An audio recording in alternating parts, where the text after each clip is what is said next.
Ayan guys, so verify natin, fact check lang. Ayan, so same sila ng US bolt-on. Neck width sa nut, 1 11/16. Neck width sa body, 2 1/4, so same. Sa depth naman, neck depth at the 12.5 fret, same sila, 57 64.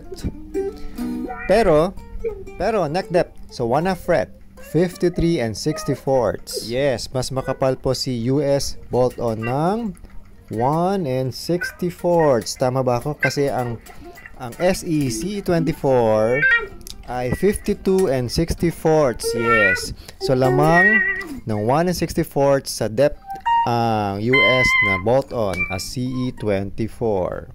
Kasi ang 52 64 ay 13/16. Yan. Yan po ang nasa website ng PRS. Pero syempre, meron tayong vernier caliper dyan somewhere. So, pagka nagkaroon tayo ng chance ay susukatin natin siya personally. So, ang isa pang kulay na favorite natin sa PRS SE line IC, Swamp Ash Sand Blast. Perfectly the same yung neck profile and measurements. Ano siya? Wide, thin din.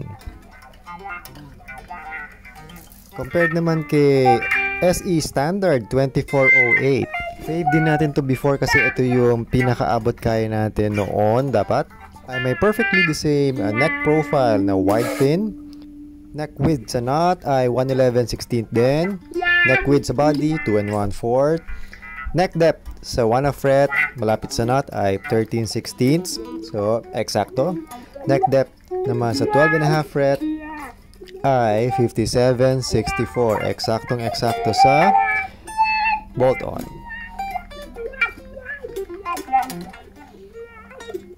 Ang difference lang niya ay set neck to. Na marami naghahanap kasi lumabas yung mga bolt-on, napakamura, napakaraming nakabili. So parang naging mas rare tuloy yung mga set neck na entry level. Kaya marami ding naghahanap nito.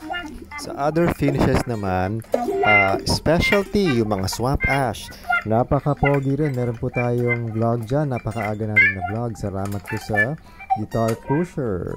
Napakaganda rin for me. Hindi lang yung kulay kasi yung neck profile niya, yung shape niya ay wide, thin din. Eksaktong-eksakto yung mga dimensions. Except 22 frets lang siya. Pero ganda rin, love ko rin yung mga 22 frets. Bilog na bilog yung tunog dun sa neck. Sarap din magtagal dun. Tsaka yung mga gustong mas kompleto yung tunog nila in one guitar. For me, mas okay yung tatlong pickup, yung mga HSH. So yun lang po, haba na. Happy holidays, happy playing!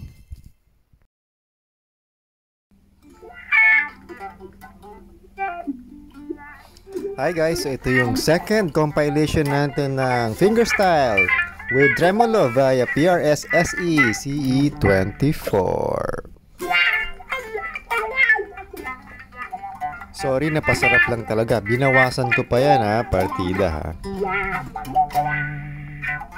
Pero napakasarap po talagang i-fingerstyle si PRS SE CE24. Kasi in fairness, nakagamit din naman ako ng ibang PRS. For me, nasasarapan ako sa neck nito. Mathematically, I think it's the thinnest of all. If I'm not mistaken, this is the same or similarly patterned to the US version, yung core. Yung core na bolt-on. Yes, from our little research, it's the thinnest right now. Or nung lumabas siya. So ano siya, 1 11/16 of an inch. Neck width at the knot. Yan. So napakanipis, pinakamanipis yata for a PRS SE. Hindi siya katulad ng Ibanez or Ibanez. Pero for me, ramdam na ramdam ko yung thin. Yung pagkanipis.